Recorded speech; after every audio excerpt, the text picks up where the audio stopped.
hari ini kita akan mempelajari materi larutan elektrolit dan non-elektrolit. Nah, hari ini kita akan mengkaji terkait dengan bagaimana cara larutan tersebut menghantarkan listrik, kemudian apa sih perbedaan dari kedua larutan tersebut, serta menghubungkan dengan contoh-contoh dalam kehidupan sehari-hari. Nah, sebelum kita mengenal apa sih larutan elektrolit dan non-elektrolit, kita harus mengetahui terlebih dahulu pengertian dari larutan. Nah, larutan adalah campuran homogen dari dua atau lebih zat. Larutan terdiri dari pelarut dan zat pelarut. Zat yang jumlahnya lebih sedikit disebut zat pelarut, dan yang jumlahnya lebih banyak itu disebut pelarut. Nah, kita misalkan saja, di situ digambarkan terdapat sebuah gelas. Nah, kita anggap gelas ini adalah sebuah gelas ya, yang berisi air. Nah, kemudian kita mengambil sejumput garam ataupun gula, kita masukkan ke dalam air tersebut, kemudian kita aduk dan dicampurkan sehingga air tersebut menjadi homogen. Nah, menurut kalian yang termasuk zat yang terlarut itu gula atau air? Gula. Ya, betul. Jadi yang jumlahnya lebih sedikit itu kan tadi gula. Jadi gula yang termasuk zat pelarut. Sedangkan air sendiri itu merupakan pelarut karena jumlahnya lebih banyak. Paham semuanya? Paham. Nah, sekarang kita lanjut. Nah, larutan sendiri itu berdasarkan daya hantar listriknya dibagi menjadi dua. Ada larutan elektrolit serta larutan non-elektrolit. Berdasarkan daya hantar listrik, larutan itu dibagi menjadi dua. Ada larutan elektrolit dan non-elektrolit. Nah, larutan elektrolit itu dibagi lagi menjadi dua jenis.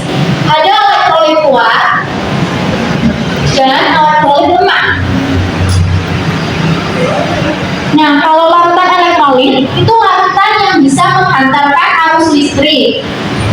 Sedangkan larutan elektrolit itu tidak dapat menghantarkan arus listrik. Nah, cara membedakan antara larutan elektrolit kuat dan larutan elektrolit lemah itu kalau larutan elektrolit kuat daya hantar listriknya itu lebih kuat dan seluruh molekulnya itu terurai menjadi ion-ion atau ionisasi sempurna. Sedangkan kalau elektrolit lemah itu larutannya daya hantar listriknya itu lemah sehingga hanya sebagian kecil molekulnya yang terurai menjadi ion-ion. Jadi intinya kalian untuk membedakan antara elektrolit kuat dan lemah.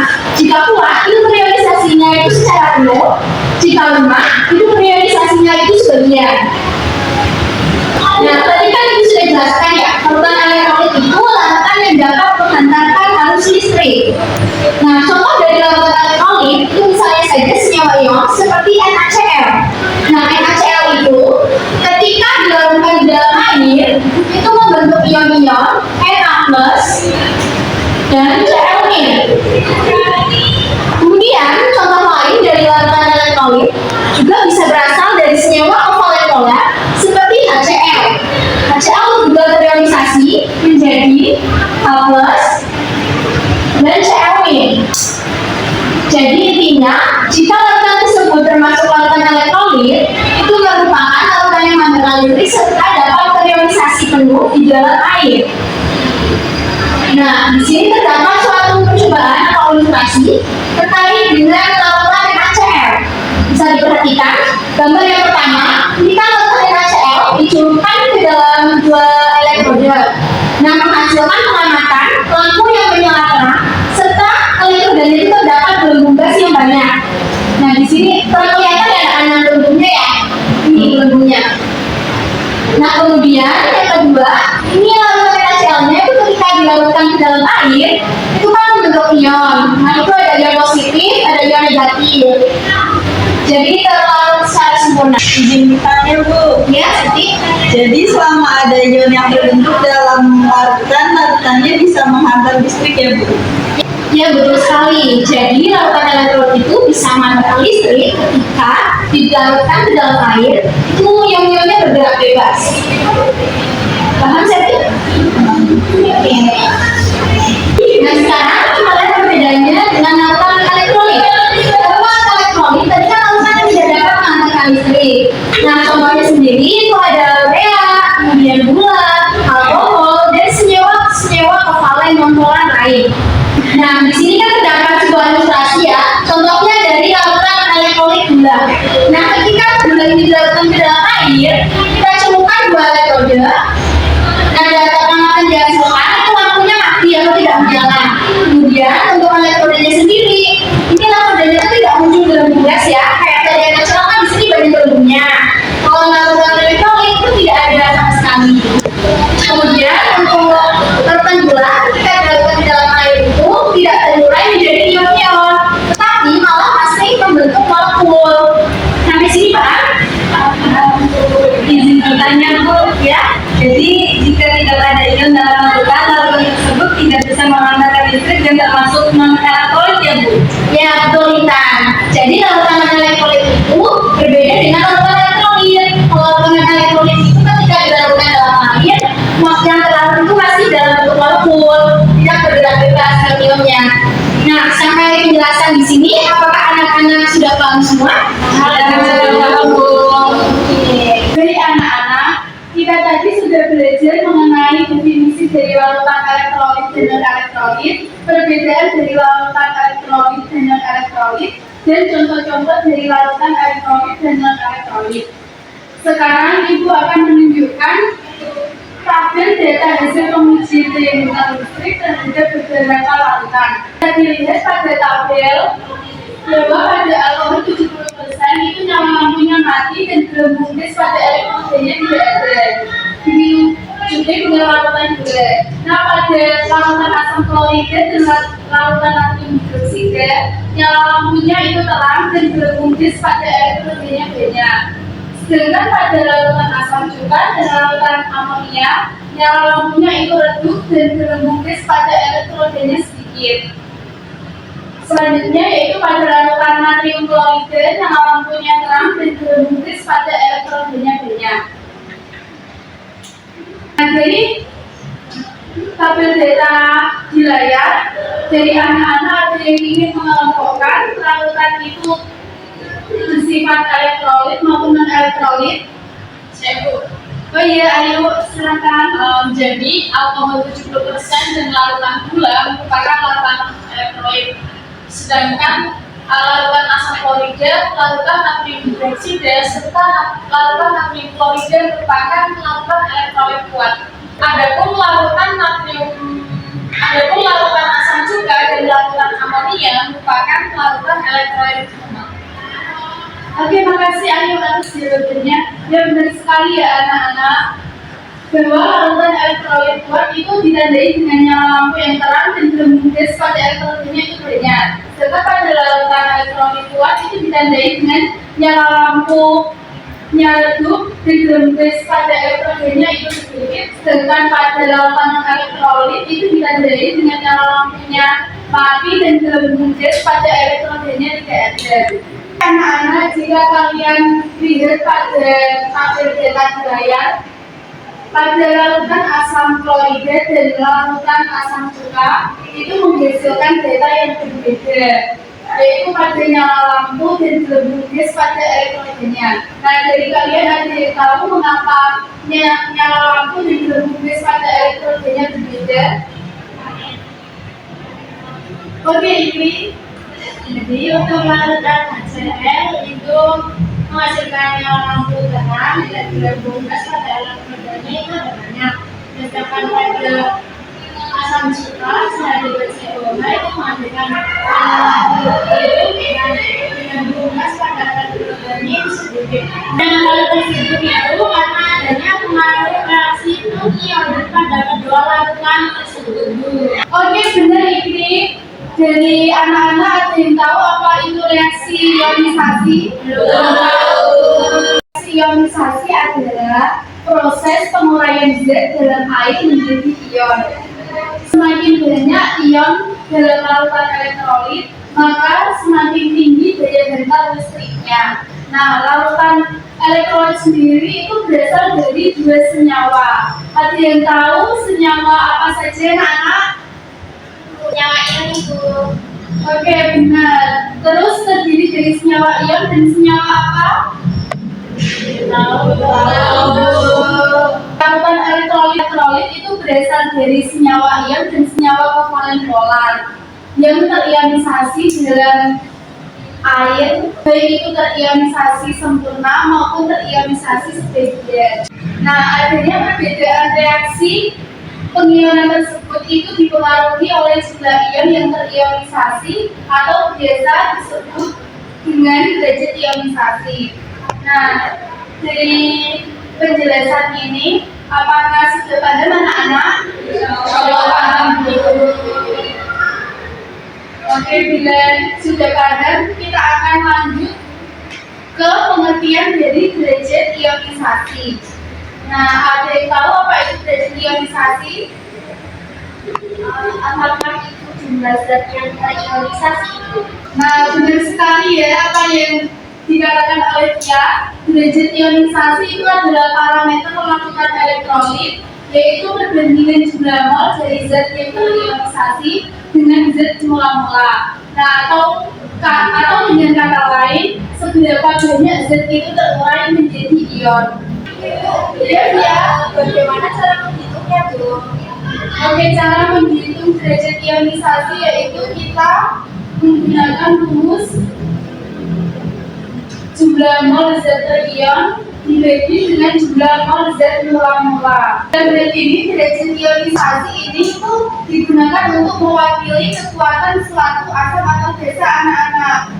Jadi bila elektrolit kuat akan memiliki derajat ionisasi sempurna, yaitu sama dengan 1.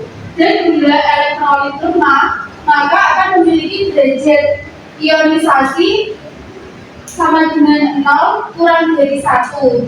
Sedangkan non-elektrolit itu tidak memiliki derajat ionisasi atau sama dengan 0. Jadi anak-anak, nah, sekarang kita kan sudah mengetahui apa itu derajat ionisasi dan kita sudah mengetahui rumus perhitungannya. Nah, sekarang kita dapat mencoba untuk menghitung derajat ionisasi dari suatu larutan elektrolit lemah. Contoh soalnya yaitu misalkan kita punya larutan asam asetat konsentrasi awalnya 0,1 molar.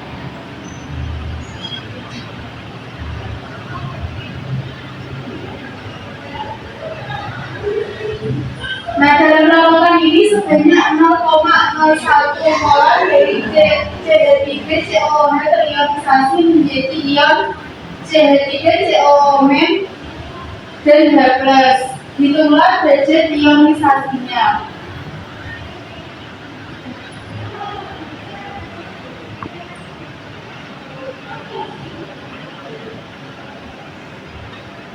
Dari soal tersebut, bagaimana cara kita menghitung derajat ionisasinya? Ada yang tahu anak-anak?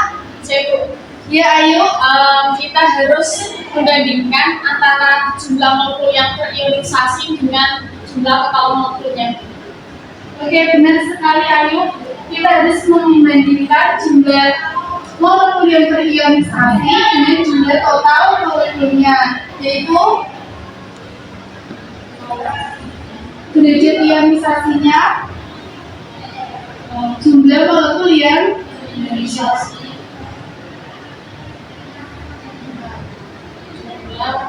Jumlah molekul yang terionisasi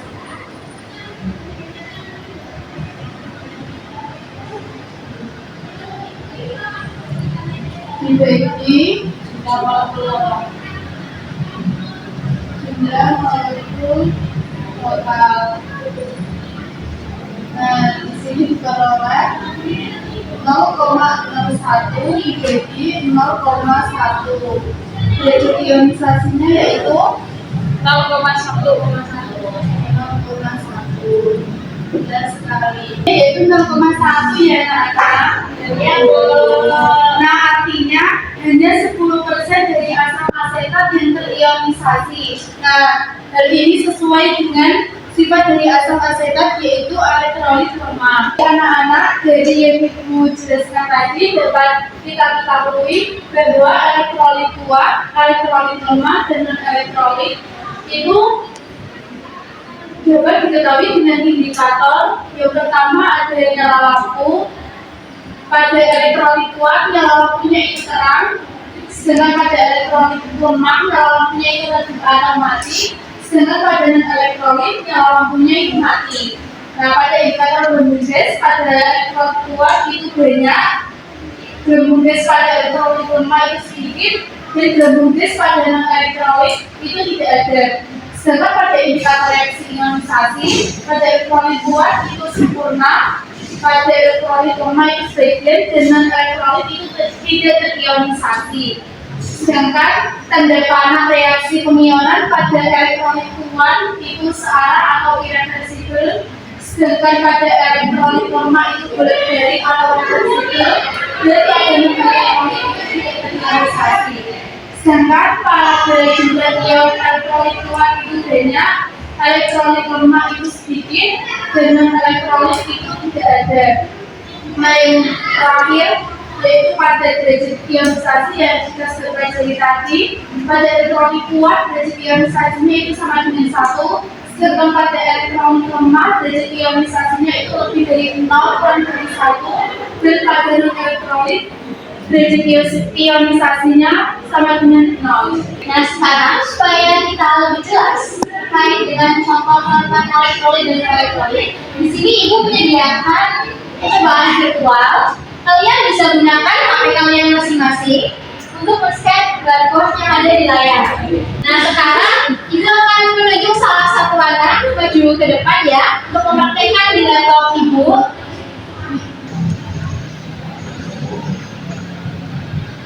Apakah di HP kalian munculnya seperti ini juga? Sama ya? Sama. Oke. Ibu akan tunjuk salah satu maju ke depan, mempraktekkan langsung di laptop ibu ya. Yang duduk di belakang deh. Nina, ayo silakan ke depan. Nina, silakan.